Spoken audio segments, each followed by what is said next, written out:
Christmas Island in the Indian Ocean, discovered in 1643 on the 25th of December.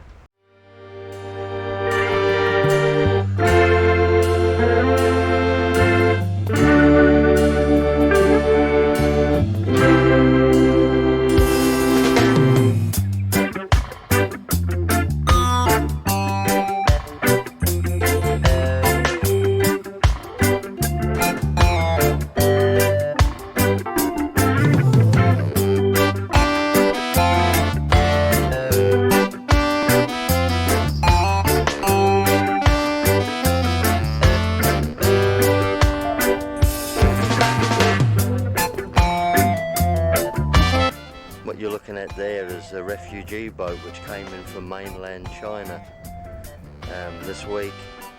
There's 68 refugees on board. They've since been shipped to Australia for processing. Over the background you can see the phosphate warehouses. Phosphate comes down on a conveyor belt system, which you can see running along the top of the ridge there, which is now all owned by the locals. In 1950, Britain sold the island to the Australians for, we're told, £11 million. That's the yacht club. What you're presently looking at are the red crab population of Christmas Island. As Alan pans off to the right into the bush, you'll see that they're absolutely, the ground is crawling with them. Apparently there's over 100 million red crabs on Christmas Island. Christmas Island is the only place in the world which has the red crab, and it completely dominates the entire fauna and flora life here in Christmas Island. About November every year they have a huge migration where all the crabs on the island migrate down to the sea where they carry on a mating process. But at the moment, as I say, there's over 100 million red crabs on Christmas Island alone.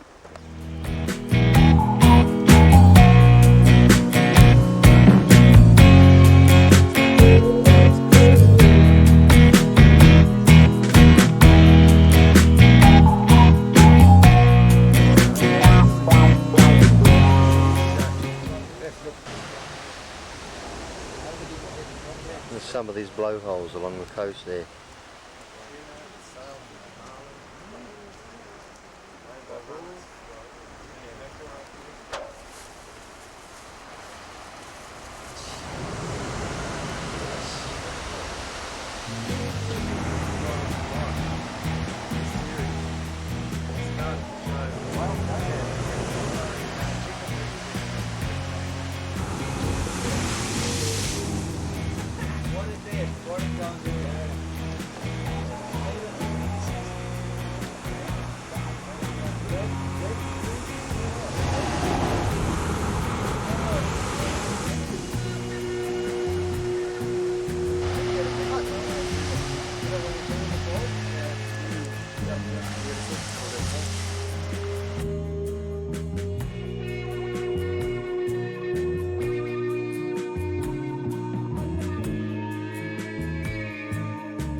This is the endangered Abbott's booby. I'll pick it up in a while. Yeah? Who was catching? Oh, I was thinking.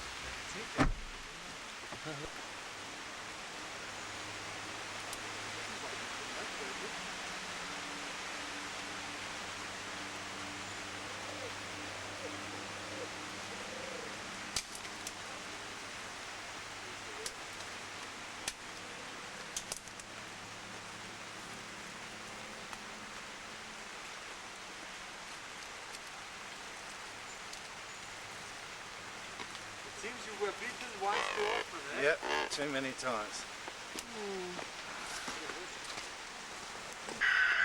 That's the red-footed booby. Yeah.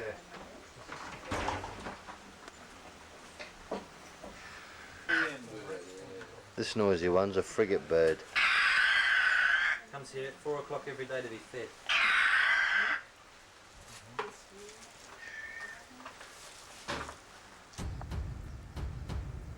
What you're looking at here is a gun emplacement that was put here by the British during World War II. It was manned by 5 British officers, and the rest of the gunners were Indian Sikhs. When the Japanese invaded Christmas Island, they bombed first, and the Sikhs fled in fright, but before so doing they killed the British officers, shot them and threw them off a cliff which is just behind us. The Japanese then arrived here on Christmas Island, and when they found out what the Sikhs had done, they then killed the Sikhs in turn and sought revenge, if you like, on behalf of the British, because it wasn't an honourable thing to do. This all happened near the end of World War II, just before the Japanese started to retreat back into Papua New Guinea.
This is basically the European part of the island.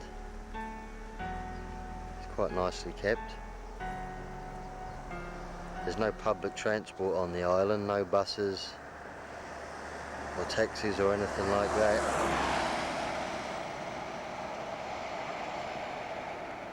So as I said to everyone the other night, we'll hail a crab.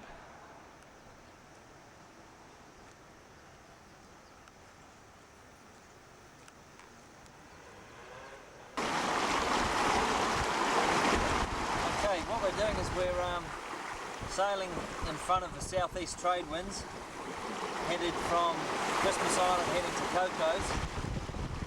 We were stuck in there for 5 days longer than we had hoped, mainly due to the weather.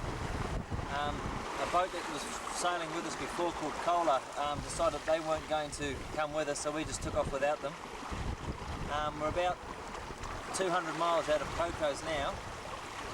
We're sailing across the Indian Ocean, and in this region is where all of the cyclones generate and then head off towards Australia, or Australia and Indonesia, where they usually strike and cause a hell of a lot of damage. The wind at the moment is around about 20 to 25 knots. We have a double reef main and a Janara up, and the seas, which we're hoping you'll be able to pick up here, are around about 3 metres and sometimes getting up to 6.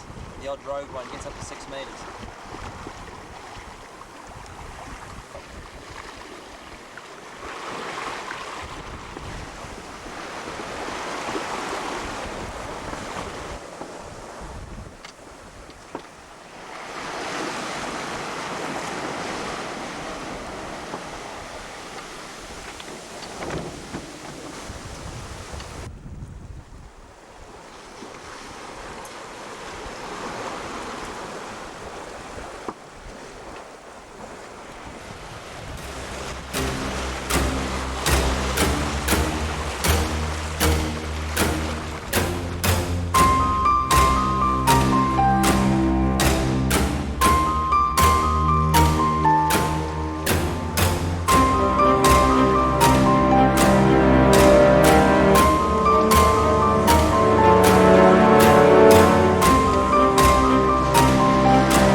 now just approaching Cocos Keeling after something like about 3 3/4 days from Christmas Island, and this is the first that we've seen of it.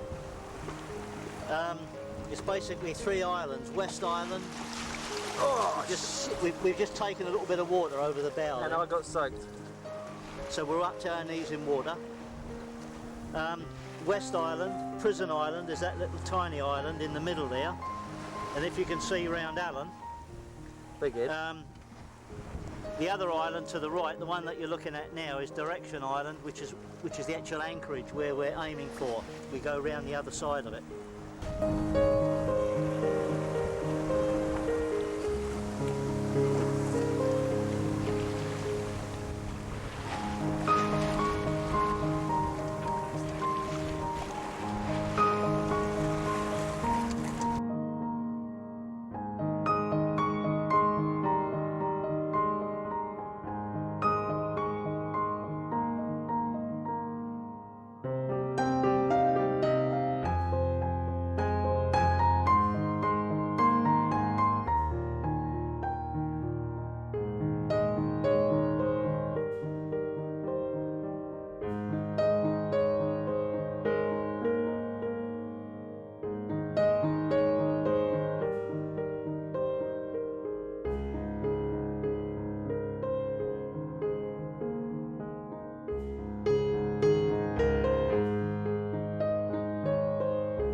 Now this is Cocos, probably the most beautiful island any of us have ever seen. Spoiler sitting at anchor.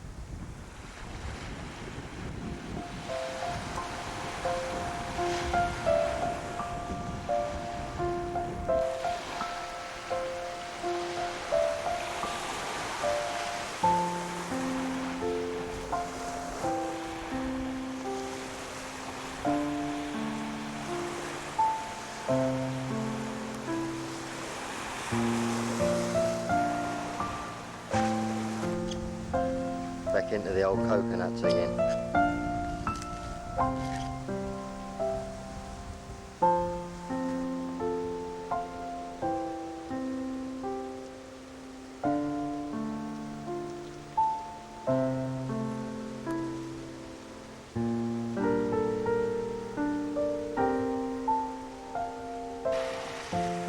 Here's Flotsam and Jetsam.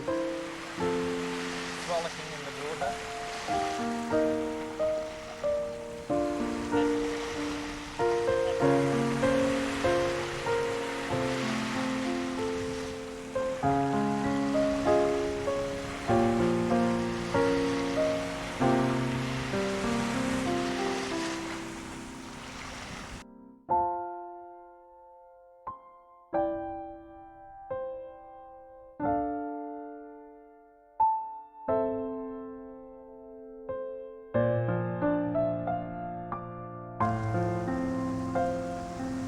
This here is the mail call on Cocos Keeling Island.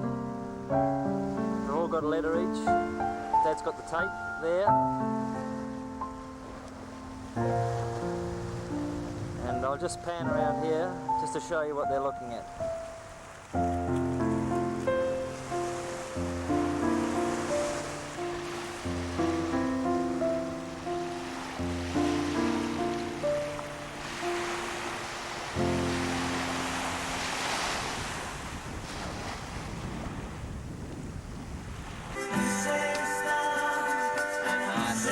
Go, go! Oh no! You say hello, and I say hello. Hello, hello.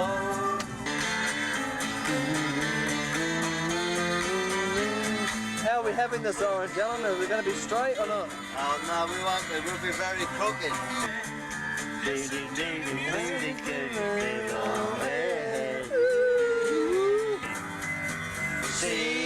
how they run, Lady Madonna, singing at your feet.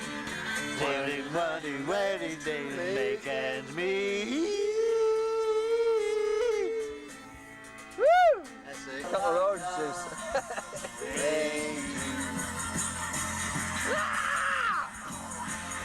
That's it. What we're going to do is just briefly show you how all these coconut trees get to germinate around the island. There's absolutely millions of them.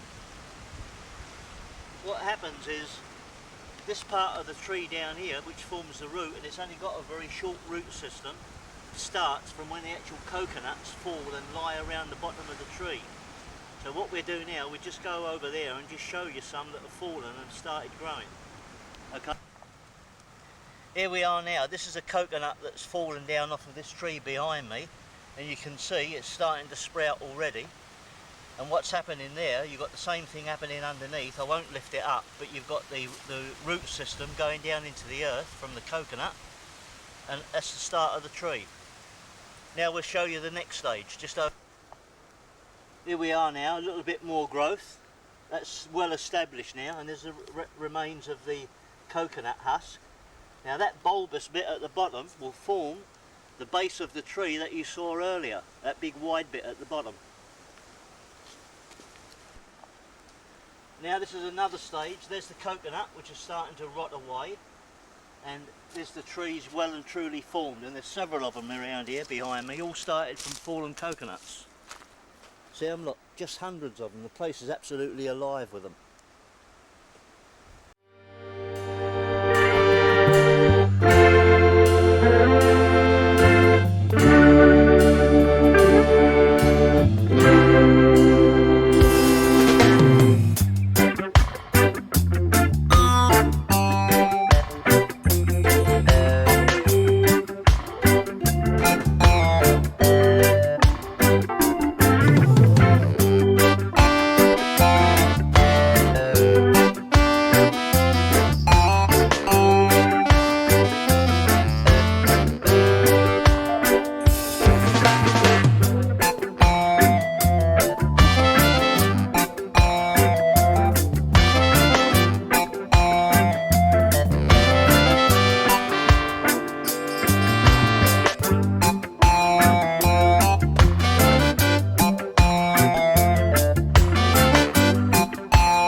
Okay, what we're doing here is we're carving our name, the boat's name, in a piece of timber and the date, and we're going to hang it on a tree, one of those trees down there, where hundreds of other yachts have done the same thing over the years.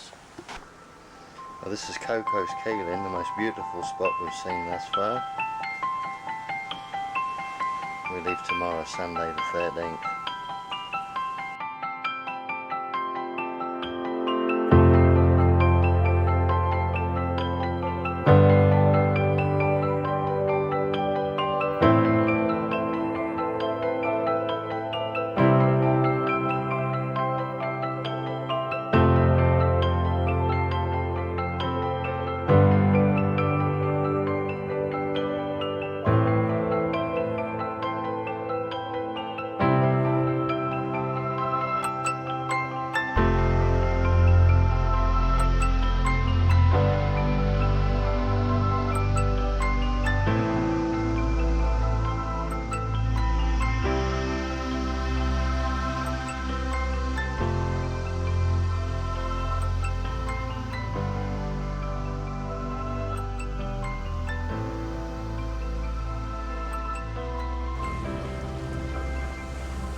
Okay, we're in the doldrum area. That's why we're motoring, because there's absolutely not a breath of wind.